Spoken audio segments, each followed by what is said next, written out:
friend of the show, Noah Sampson, interviewed other friend of the show, Rashid Al-Haddad, cleverly dubbed as Timothy Chalamet. And I will probably look at that interview, that back and forth conversation that took place as well, because, you know, it's a wonderful opportunity.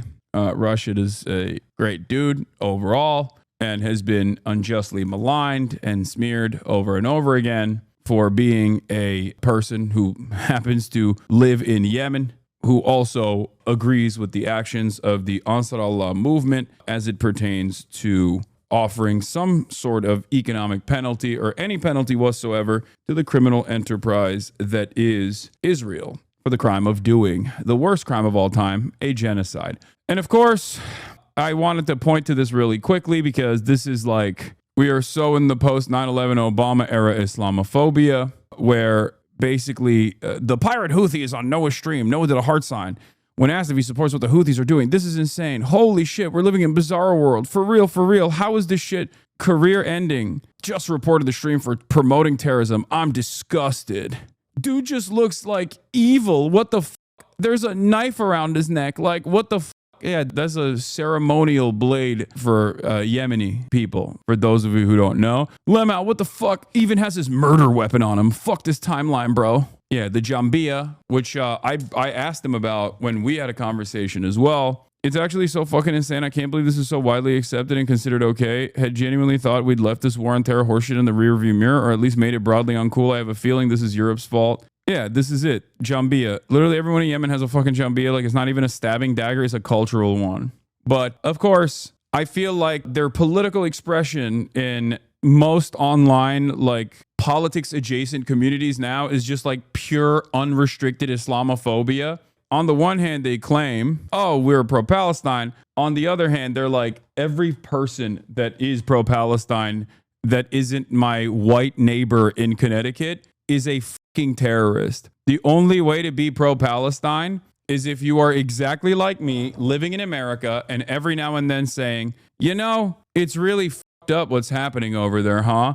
But why don't we just care about the feelings of Israelis more? That's the only way to be pro-Palestine, according to these fucking freaks. All right? Such a scary state of affairs. It's like, how far removed can you be from the situation? Like, even, look, the reality is he reposted a Nazi account to get an own in. The only problem, that's not what Rashid said.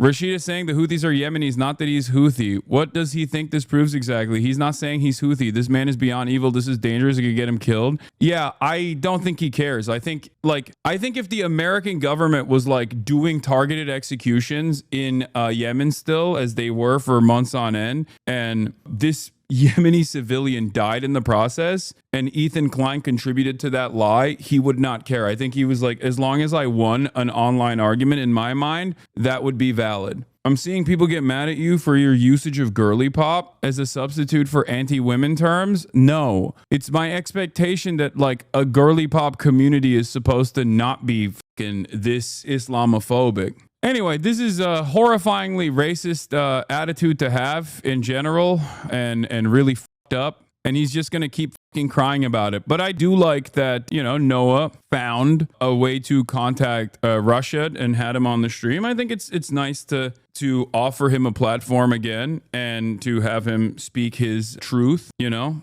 That's a good thing. It's a brave thing to do. It's a good thing to do. It shouldn't be. It should be treated as like talking to any other fucking normal person. But of course, Canary Mission's very own Ethan Klein, basically operating like a Canary Mission schizo or a Barry Weiss style psychopath, is actively invested in deplatforming anyone and everyone, but in the most cowardly way possible, where he can't just be like, Israel is the most defensible country on the planet. How dare you go after Israel like that? He has to do it in this very weird, cowardly, cynical way where he like, it's like, oh, but I also don't think it's good what Israel is doing. But also, if you also don't think Israel is doing the right things, and you say that it is perfectly reasonable for other countries in the region to try and stop Israel from doing this thing, then you're just as evil as Israel. Actually, you're more evil than Israel. I'm not going to talk about what Israel is doing at all. And I'm simply going to complain about those who do talk about Israel. It's like, yeah, you're a fucking morally bankrupt 40-year-old man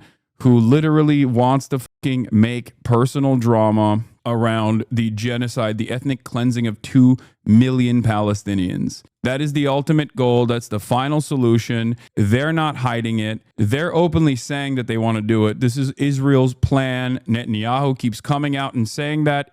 Earlier today, Israel fired shots at diplomats traveling to the West Bank. A consortium of diplomats from, I believe, like 30 different states were traveling to the West Bank, and the Israeli occupying force shot at them, directly at them. Luckily, they suck and couldn't strike any of them from 20 different countries. Sorry, not 30. Yeah, think about how psychotic that is. And what is Ethan doing? Terror jacketing a Yemeni teenager with the hopes that he can deplatform a person that's fundraising for UNRWA. It's the most cowardly way to approach the subject, where he can't say, like, I think UNRWA is a terror group, because that's what he wants to say. So he has to just be like, maybe I can find a way to stop this fundraiser in some other capacity. And his fucking hysterical, sociopathic, Islamophobic, pig-like audience is playing a formative role in brigading every and any avenue they can to participate in this process, while they also sit atop their ivory towers and assume foolishly that they're actually still allies of the Palestinian plight. Disgusting. Absolutely disgusting. Absolutely repulsive. They are horrible monsters for doing this. And one day they will look back at their actions that they engaged in at this very moment in deep shame, and they will lie. They will lie about what they did. They will lie about their position. La, la.